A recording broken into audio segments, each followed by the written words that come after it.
Hey guys, it's Natalia and welcome back to Glossy Confidential. I'm here today with another makeup breakdown video for you. This is the week I'm starting to get into my actual makeup collection. Up until now it's just been all my skincare. For the last few weeks I've been talking about primers, eye primers and face primers, and now I'm getting right into my actual makeup collection and I'm going to be here talking to you about foundation. I think foundations for me and for everyone, for every person out there, every foundation is different and you go through so many foundations to find that perfect foundation for you. A lot of these foundations are ones that I have tried, I've really put to the test. I've got them here just to sort of be able to review them for you and just keep them as a reference really. I don't wear all of these anymore, and as I go through them all I'll kind of tell you why I don't use them, which ones I do use, don't use, blah blah blah blah blah. Okay, so just want to touch on what my skin type is like. Okay, so my skin type over the years has changed. I used to be incredibly dry. I used to get very dry around my jawline. I used to get dry patches. I used to get flakiness sort of around this area. Since I turned 30, and this was last year, I've noticed that my skin's actually changing a lot. I don't get as dry, thank God. Maybe it's because I'm wearing much more diligent on good night creams and thick moisturizing night creams, but I'm now getting really oily in my T-zone, like especially this area, nose in particular, chin. They are getting super oily around 12 o'clock, so I've gone from incredibly dry to more combination. Saying that, even though I do get slightly oily, I do like a dewy look to my foundation. I don't really like the stark flat foundations unless I'm wanting a really full coverage, and I will touch on them. Light coverage, medium coverage and heavy full coverage foundations in here. I've got all of them. I've got everything covered in here, so I'm just going to jump into it. I'm also, just for colour reference, I'm about an NW.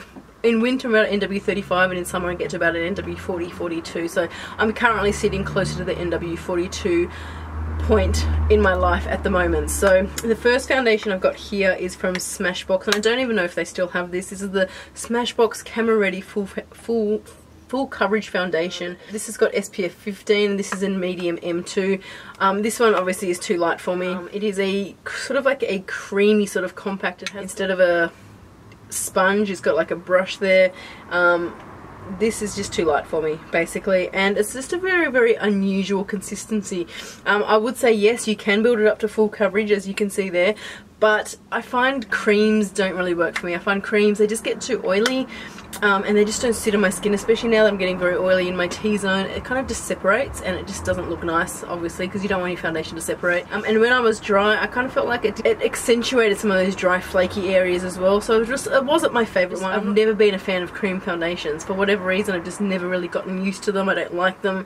So maybe if you are a cream foundation person, this one might be worth checking out, because it's definitely got the coverage. It is a full coverage foundation, but it just doesn't work for me. I can't get it to work with my skin tone, and it's just, cream foundations just aren't foundations I tend to go for. I just do tend to go much more towards liquid foundations. Feel nicer on my skin than creams. So there is that one. Don't like it. I definitely will be getting rid of this one now. Another foundation I've got here, and this is one that everyone talks about, as the Makeup Forever HD foundation. I personally love this foundation. It is a semi-matte finish, like it's a little bit dewy, but it's not a radiant kind of dewy look. It is much more of a matte, but not completely flat. If you are oily, maybe look for the Matte Velvet Plus, because I don't know if this would be too good for really oily skin, but it does have like a more of a semi-matte finish than it does dewy. It's just a really nice foundation. Medium coverage, I would say. Incredibly lightweight, like you cannot feel this on your skin, and the reason I like this one is because it is HD foundation. It hasn't got sunscreen in it, and I find with my deeper skin colouring, if you've got any foundation with like a SPF 20 or above, I feel like I do get the flashback. This one I don't get it because it obviously hasn't got SPF. It is something to keep in mind if you are wanting to wear it on a daily basis. Make sure you've got SPF underneath your foundation. I do recommend this one. It is a really beautiful foundation. There is a lot of hype about it, and I think the hype is worth it. I know a lot of people don't seem to like this foundation, but it is certainly one that works for me. The coverage is really good for me, and it also comes in like 27 colours, and you can get like it ranges from the really fair porcelain skin tones all the way to the deepest, darkest ebony skin tones as well, which I think is really good. I match to number 173. This is certainly my summer colour. This one is certainly a yellow based foundation. I feel like in summer I pull a bit more of a yellow colour, whereas in winter I sort of go back to towards more neutral. So in winter I do change this to a lighter shade if I do want to wear it, but that one is there on number 173. The reason this one gets a big thumbs up is because it's got so many colours. Love it. I've got like 2 drugstore foundations here. This one, first one here, is the L'Oreal Lumi Magique Light Infusing Foundation, Flawless Skin As If Lit From Within Liquid Light Technology. This is a glowy radiant foundation. It's a really lovely one. This one unfortunately is too light for me, and this is the darkest colour you can get in Australia. This is something gold camel. The number has worn off. But you can see that is the darkest shade you can get in Australia, which sucks. You cannot get a shade darker than this, which is so annoying because it is a really nice foundation. It's got medium coverage, it covers all blemishes and spots, and it just gives your skin this really beautiful luminous glow. Like it is a really gorgeous foundation. I just wish it was available in Australia in darker shades, because it is a really beautiful foundation. If you are a dry person, I would really recommend this one. You pair it up with the L'Oreal Lumi Magique Primer, like the really light reflecting one. So it's just this gorgeous, beautiful, radiant glow. It doesn't cling to any dry patches. It sort of just smooths over everything. The biggest downfall of this is the colour selection here in Australia. If I was going overseas to America, I would actually probably pick this one up in a darker colour just so I can always have it, because it is a beautiful foundation, but it is certainly my winter foundation, as you can see there. And even in winter, that's pushing it. I do need to use a lot of bronzer in winter to pull it off. I would purchase it again if I was in another country and it came in a darker colour. So while I'm on the subject of drugstore foundations, the other one I've got here is the Bourjois Healthy Mix Serum Gel Foundation, 16-hour radiance boosting even revived complexion. This is this weird one. It's got like fruit extracts and strawberries, and it's very fragranced. This one was number 56. The deepest shade you can get here in Australia. Deepest shade. The deepest colour you can get in Australia. I didn't actually like this foundation. Obviously, it's always been too light for me. It is a very sort of thick gel consistency, but I feel like it didn't let my skin breathe. Like it always sat on my skin. I could always feel it on my skin, and it's not something that I like on a daily basis, having to feel your foundation. It was sort of like getting those sweat bubble kind of things. It sounds really gross, but I was sort of getting it all over my face, my chin, all around my forehead area, and I never got that with any other foundation. So I kind of, once I got that, I just never used it again. I'm going to get rid of this one. Moving on to my higher end foundations, I got the Benefit Hello Flawless Oxygen Wow Foundation. This one is got SPF 25. It is oil free. This one is pretty much the main ingredient of this is water. This is a beautiful foundation if you are incredibly dry. This is a really lovely hydrating foundation. It has got medium coverage, but you cannot feel it whatsoever on your skin. It's like a second skin. It feels amazing. If you are oily, maybe not for you, because it is a radiant dewy foundation. So it's sort of got that luminosity look to it, but there is no oil control in here whatsoever. I found when I was wearing this one at work, I used to have to powder on the hour because my nose area would get so oily it would sort of break down. I'd need to consistently repowder, which is fine when I was working there because it was there, like it was there, the powder was there, I could just touch up as I had to, but for oily people, probably not for you. And I did have the Benefit Professional on underneath. The other thing about this foundation, and I find with a lot of Benefit foundations, is they lean very yellow. Obviously this one is too light for me. The shade darker than this is actually very orange, and it doesn't suit my skin tone. It oxidizes and turns even more orange,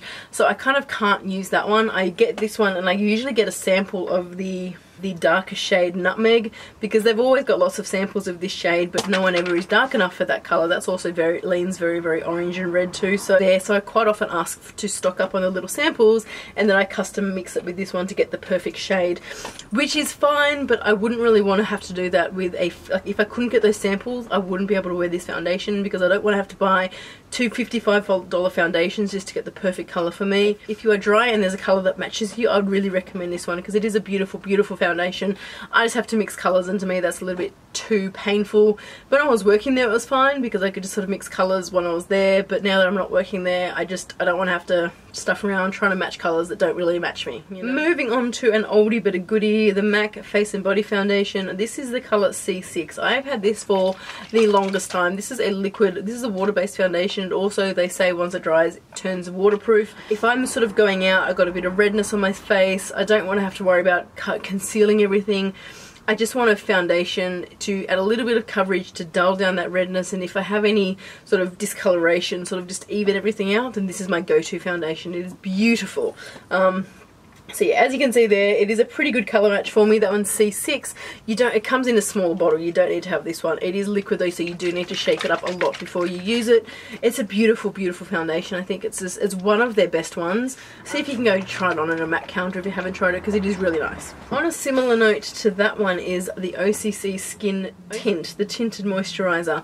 This one, again, is like a liquid consistency. This one you can use in an airbrush. Like it is really, really thin. Like this one is much more lightweight than the MAC one. It's okay color wise. I can get a little bit darker. You can get R5. This is Y4. You can get R5, which is a bit more of a red based one. And I sort of, if I mix them together, I get that perfect neutral sort of shade. The coverage on this surprised me. I feel like I do get quite a bit of coverage, and I wasn't expecting to get that. Apply it with a beauty blender, and it's really, really beautiful. I sort of take this one with me instead of my MAC Face and Body, purely because of the size of it, but it's very, very similar in consistency. It has the same coverage. It's still that really beautiful dewy finish, and it is a tinted moisturizer as well, so it is adding a lot of moisture back in your skin, but feeling very, very lightweight and adding that little bit of coverage as well. So okay, so you can sort of see the colour range that we've got here. I'm going to move on to this arm for the next one. Moving on to really, really full coverage foundations, and I've got two colours here, the same one. This is the MAC Studio Fix Fluid. So with this one I've got both NW40 and NW35, so I've got my winter shade, then I've got my mid-summer shade, not my total summer shade. This is a very, very full coverage foundation. A lot of people talk about this a lot, being full coverage, and it is. I'm just trying to work out how to swatch this. This foundation is one of those foundations that it's sometimes just too much. I used to wear it all the time and I used to love it, but then I think I just saw myself in a mirror and it was like, whoa. So that one is NW40. So you can see it's getting okay for my skin colouring. I do need to use a bit of a bronzer. Perhaps an NW42 for me would be better in the middle of summer. But it's just very, very thick. It is very, very full coverage, and I used to love it, as I said, because it was so full coverage. It's just too much. It does need to be sheared down, maybe using like a buffing brush or wet it with Fix Plus to sort of shear it down a little bit. I've got two bottles and they're pretty much full, so I do want to sort of work out how to use it properly. If you use MAC Studio Fix Fluid and love it, please let me know how you apply it in the comment bar below, just so I can sort of try new things. I used to apply it with a beauty blender. Maybe I squeezed it out too much. Maybe if the beauty blender was a little bit more wet, it would shear it out a little bit. And it has got SPF 15, saying that I didn't find the times I wore it I had a problem with flashback. I just had a problem with cakiness. So I guess flashback is a little bit better than cakiness, but it's something I do want to get back into, just sort of to get it to work properly for me. I will swatch 35 next to that one. So that one's 40 and that one's 35. So the colour is not too different, but this one's certainly my winter shade and this one is my midsummer shade, not my total summer shade. 5 more to go. I told you I had a lot. This one I've got here is the Illamasqua Skin Base Foundation, and this one is in the colour 12. I was matched to this one in the middle of winter. When I was in England, I went to Illamasqua in Covent Garden, and I got matched to this one, number 12, but I did leave winter. I left the middle of winter here to go over there, so it was probably, I don't know, I find that it also oxidizes a bit on my skin. It is a very, very yellow based, but I feel it oxidizes on my skin a lot and it just goes too yellow. As you can see, I was very pale when I got this one. I'm obviously not that pale now, so I do need to go and get this one recolor matched. If I get this color matched properly, I really did like it when I was wearing it because it's got the coverage. I've got the really nice coverage, but it's still very, very lightweight on my skin. So I'm going to go back and get a color match properly and sort of see if I can get a different shade to suit my skin tone a little bit better. And once I do that, I will certainly do like a full demo review, kind of first impressions video of it. Another foundation I've got here is the Ellis Fast Skin Veil Foundation, and I've actually just realised how much I've used. I've almost used half a bottle of this. This foundation is beautiful. It's a gel consistency, it's a medium buildable coverage, feels so super lightweight on the skin, lasts a really long time. It is a beautiful colour match for me. It is lovely. I don't want to go and swatch too much of this one because it's so bloody expensive. This one cost $110 for this one. Yeah, but on my face, it blends in really nicely. I have done a full review, first impression demo of this foundation when I got it. I love it. I just don't like the price tag, like $110. I'm almost not wanting to go and repurchase it, but it is such a beautiful foundation. But yeah, I'll link the review of this one down below. I really do like that one. It's probably one of my favorites. Another MAC one I've got here is another oldie and goodie. This one's an NW40. This is the MAC Studio Sculpt foundation. I love this one. This is like the Ellis Fast one, a gel-based consistency. It's very, very thick. I apply this one with my hand or a buffing brush. This one is lovely. I love this one so much. It's got like the perfect coverage, and I feel like it lasts a really long time on my skin. Yeah. So that's it there. I love this foundation for if I'm going out, if I'm going out throughout the day and I want more of a fuller coverage, then I'll reach for this one. This is sort of one of my go-to. It's one of those foundations that just blends flawlessly into the skin. So I sort of just apply it to the places that I need it and just sort of blend it out. I don't go full on all over. Obviously I do if I'm going out, but throughout the day I pretty much just put it on my T-zone and just sort of blend it into what I need to sort of cover a little bit of redness on my cheeks. It lasts such a long time. It's just a beautiful, beautiful foundation. I hadn't used this one for the longest time, then I saw it there and I pulled it out and I fell in love with it again. It's probably one of my favourite MAC foundations. It has got that really dewy, luminous glow to the skin as well, so if you are a little bit more oily, perhaps not this one, definitely give it a try in store before you buy it. But if you have got really, really dry, dehydrated skin, I fell in love with this when I was dehydrated and I'm loving it now. I really do. It's just absolutely beautiful. Another foundation I've got here, this is NARS Medium Dark One Syracuse. This one I used to love. This one back in the day was the darkest shade they had in Australia. My problem with this foundation is, obviously it's too light for me now. My problem with this one now is the darker shades are way too orange. I actually went into store like 2 days ago to get them to try a darker shade because I do really love this foundation when I used to wear it. Beautiful coverage, gorgeous. I loved it. Everyone raves about it. Everyone loves it and I can see why. It's got beautiful coverage. It's got that nice dewy finish to it. But it's not overly dewy. It's like more of a demi-matte sort of finish. I found it suited really well on my skin. It felt lightweight. It didn't break me out. It covered everything that I needed. The problem is always obviously it's just too light for me. Now I did go to try on Cadiz and Tahoe, which are the shades darker, and they're too orange. They pull way, way too orange and it just looks unnatural. I am going to go tomorrow, however, to go pick up the new All Day Luminous something, you know, the new one, the new NARS one that everyone's raving about. So fingers crossed I can get a foundation that suits me in that one and then I'll be able to do a review on it. But I do love it, but I don't see myself getting that pale again. I'm not working, I'm sort of outside with the kids a lot. I just seem to get darker and darker and darker, so I can't see myself using it, which is such a shame because it is a beautiful, beautiful foundation. And the last one I've got here is the Marc Jacobs Genius Gel Foundation. I have also done a full review demo video of this one. I'm going to link that one down below as well, so go and check this one out. This one is in 66 Fawn Deep. This one is a beautiful foundation. I really like this one. This one is also a gel consistency like the Ellis Fast one, like the MAC one, MAC Studio Sculpt. These are all the gel consistencies. This one is beautiful. It feels so lightweight on your skin. It adds the coverage. It lasts a really, really, really long time. I was very, very surprised. I'm not going to go into too much depth because you can see my full review in the review video that I did. I can't remember how much I paid for this one. I'll have the video linked down below anyway. So that's it for my foundation collection. I knew there was a lot of them.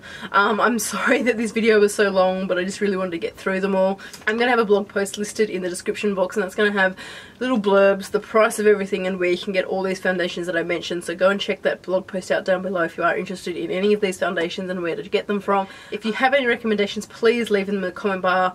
Because I would love to give them a go if I can get them in my colour range. So I'm going to have linked down below as well all my previous makeup breakdown and my skincare month videos, so you can sort of see what other things I've got in my collection. Stay tuned for next week because I will be doing my concealers. And that is it for now. Thank you so much for watching. Hope you guys had a fantastic weekend and I'll talk to you soon. Bye!